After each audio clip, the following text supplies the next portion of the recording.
Good morning, Night City. It was 1 year, 9 months, and 8 days ago as I record this, Cyberpunk was released into the world after the kind of pre-launch hype that marketing teams have wet dreams about. And then it had the kind of hostile fan and marketing reception that marketing teams have anxiety nightmares about and wake up in cold sweats years later and require therapy for. I don't think we need to go over this again, do we? Chances are, if you've found this video, you're more than aware of the uncountable issues Cyberpunk 2077 had as its late 2020 launch turned into 2021. But Cyberpunk is currently popping off in a big way. It's doing numbers it hasn't seen since its launch hype. I mean, it's not reaching the launch hype at all, but the numbers are spiking huge and spiking fast. There's something going on here.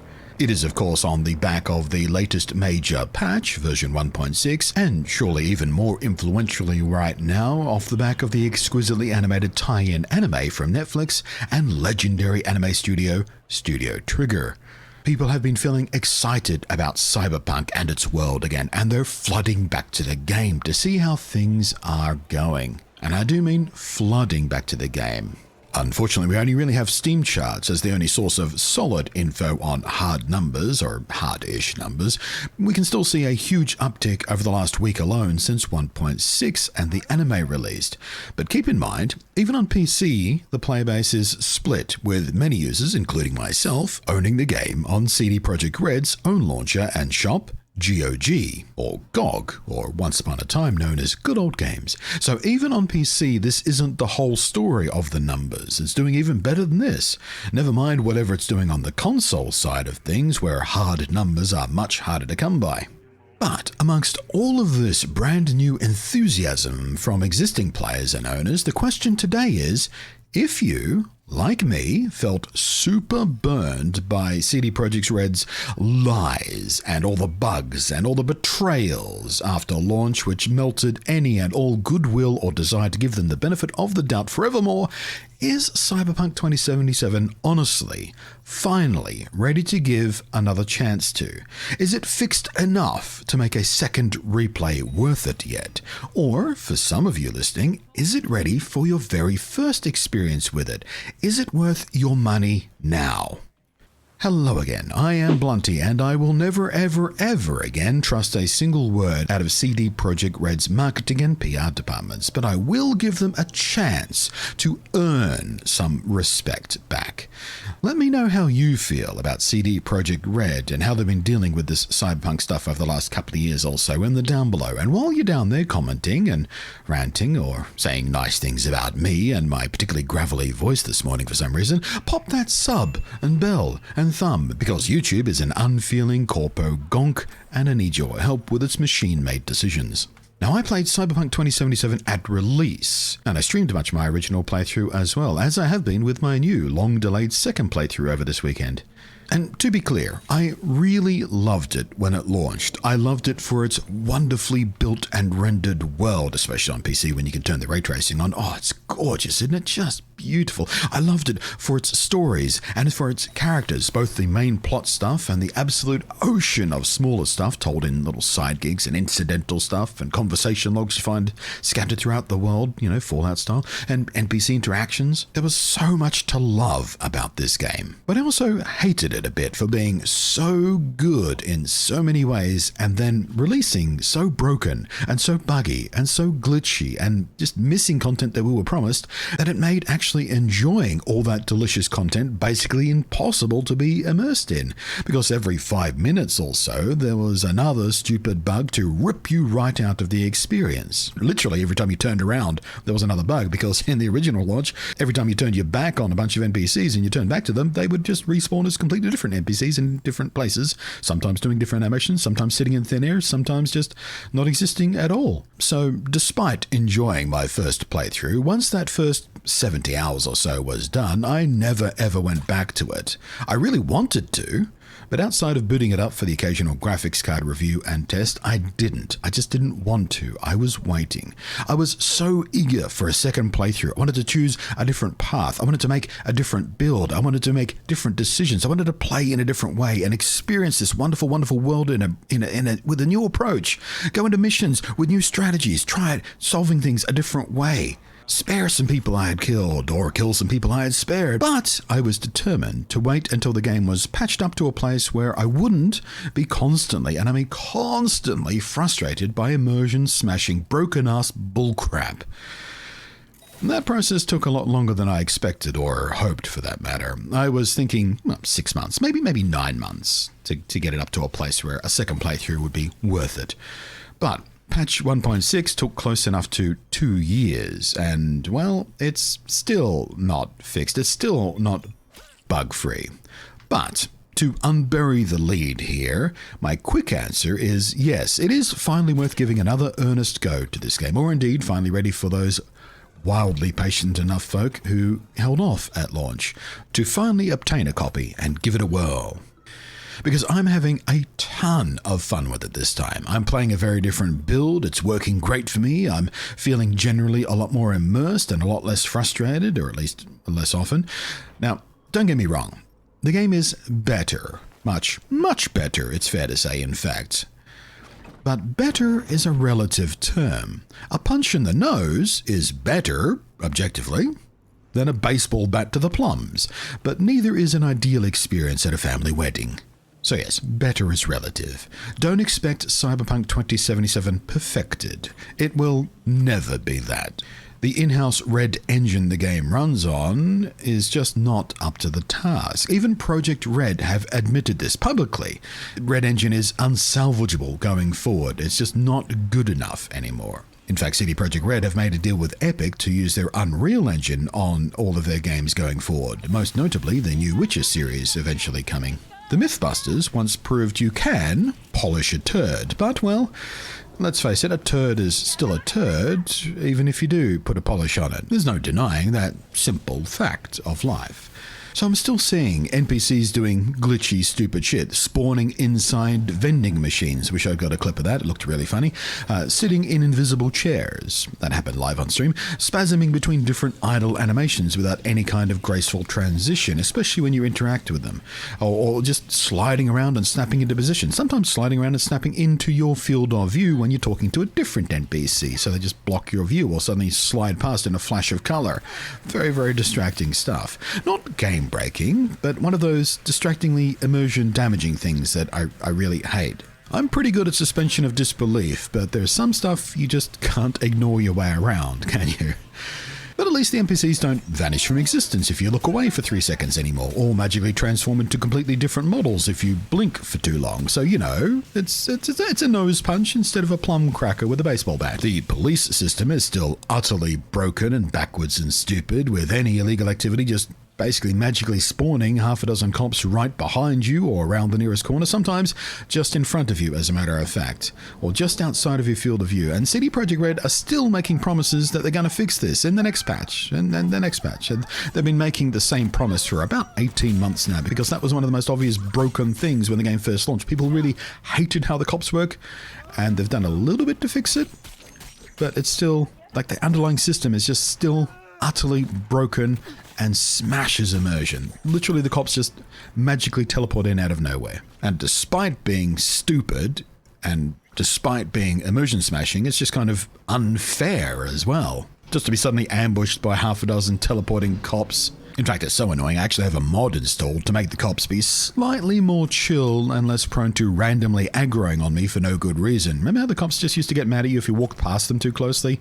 Yeah, I've got a mod that stops that kind of behavior, which has helped with this issue a little bit, along with deliberately carefully avoiding triggering police encounters in the first place by not, murdering civilians and the like. Basically, I'm just avoiding the system triggering at all, and thus avoiding dealing with the broken-ass stupid mechanics of it. Not ideal, but workable. Elsewhere, the physics engine is still, well, it's still the same pretty much. It's The physics in play here are not of our universe's rule set, we'll put it that way. But at least that's usually kind of funny when it's not completely broken, and if you're clever you can exploit it to do some fun stuff, so I can tolerate this a bit easier despite its immersion eroding effects.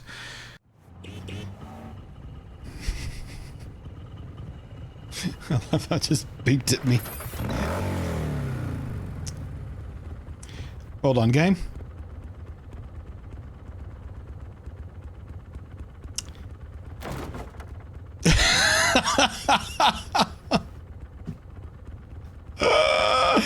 Why, physics? Why?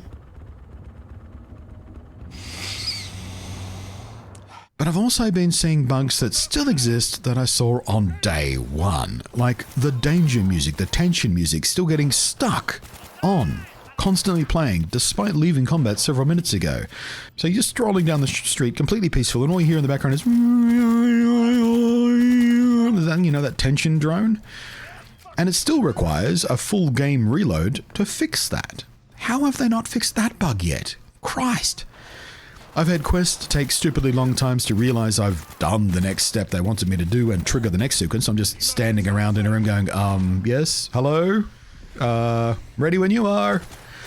Same thing for dialogue trees. Sometimes they just take achingly long to trigger the next part. It felt like playing an MMO with a massive server lag or something. It was ridiculous. And of course, there's still a list of features and fixes and other little things that CD Projekt Red have been promising since before launch even, and have never delivered. Probably never will at this point, let's face it. But it does go towards my stance that you should never again take them at their word for anything they say or promise that they're going to do, because, well, they're liars.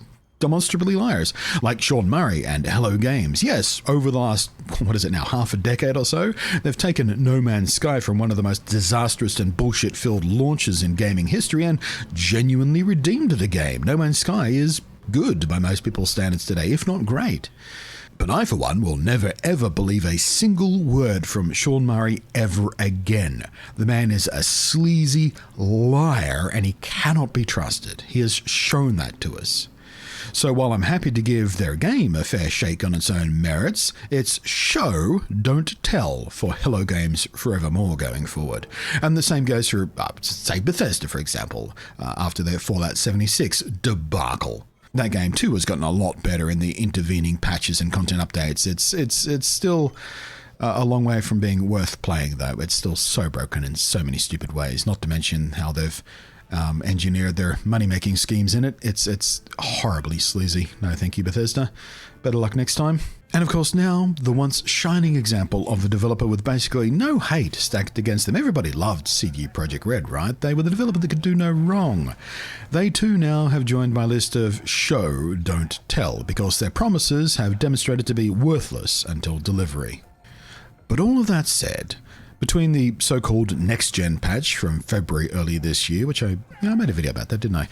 Patch 1.5 and now patch 1.6, enough progress forward has finally been made to make Cyberpunk 2077 genuinely worth recommending. I'm happy to tell people, yeah, play this game. You should have fun with it.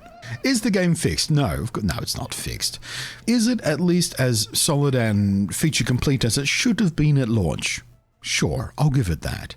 If it had launched in this state, in today's state, it would have been a very different story in fandom and in the media. I think it would have been a wild runaway hit.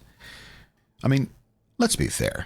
Basically, no game launches perfect. We get that, right?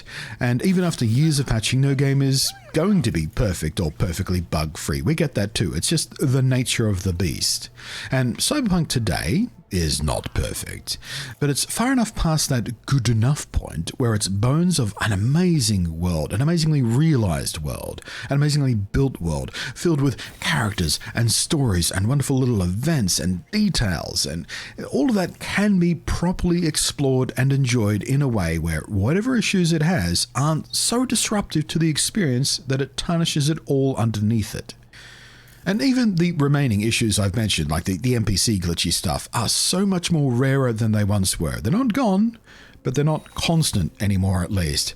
And a huge amount of other stuff has been fixed or tweaked or at least made less broken and less obvious. Hell, even the screaming visual nightmare trigger that was the original homunculus mutant children models have been fixed slightly.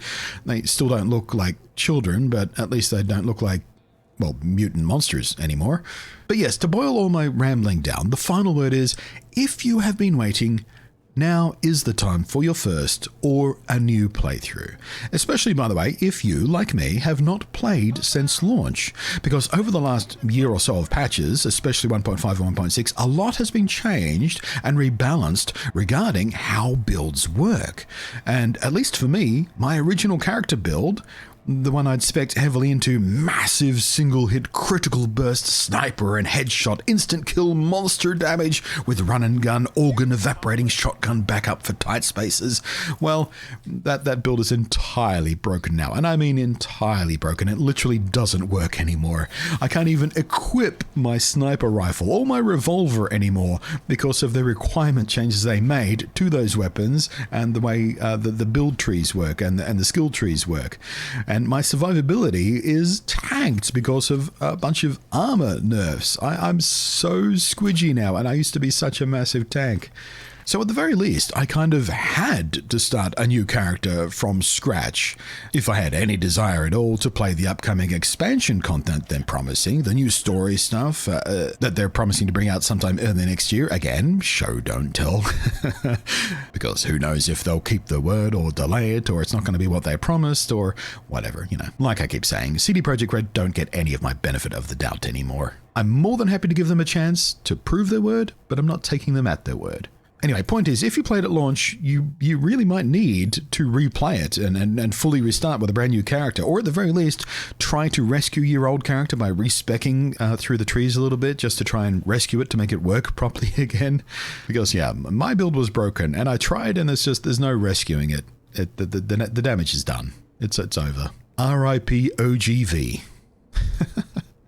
But yeah, speaking personally, man, am I having genuine, compelling, and I mean compelling, hard to stop playing fun with Cyberpunk 2077. I've been up to the small AMs the last couple of nights just playing, even after streaming for 7 or 8 hours.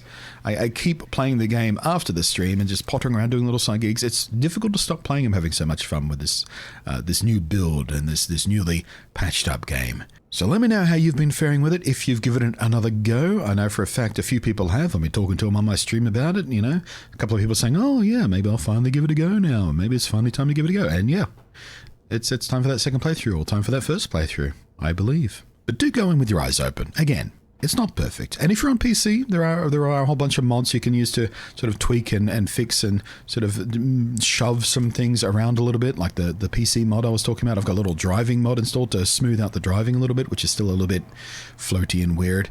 Maybe I'll do a future video on all the mods and stuff, but I think I've waffled for long enough in this video alone, right? Hope you got what you needed. Thank you for watching. I am Blunty. Thank you as always to the patrons scrolling up above there. And I am Blunty. Have fun in Night City, and I'll catch you next time.